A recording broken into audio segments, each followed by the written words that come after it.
વિસનગરના કડા ગામની ઘટના. હોટલના પાર્કિંગ સ્થળના મામલે તકરાર થતાં યુવાનને ધોકો ફટકાર્યો.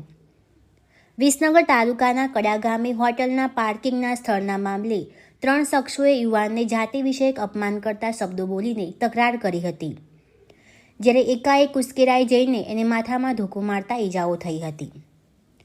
વિસનગરના કડામાં રહેતા ફરિયાદી સંજયકુમાર મણીલાલ મકવાણા ગામમાં આવેલા સધી માતાના મંદિર સામેની હોટલ અન્નપૂર્ણાના વાહનના પાર્કિંગના સ્થળે કામ કરતા હતા.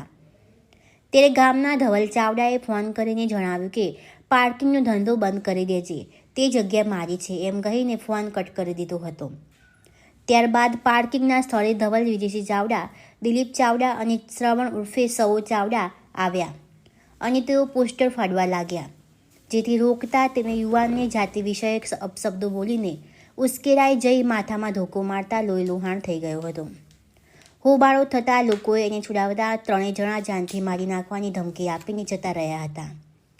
આ અંગે નોંધવામાં આવેલી ફરિયાદના આધારે પોલીસે એટ્રોસિટી એક્ટ અંતર્ગત ગુનો દાખલ કર્યો હતો.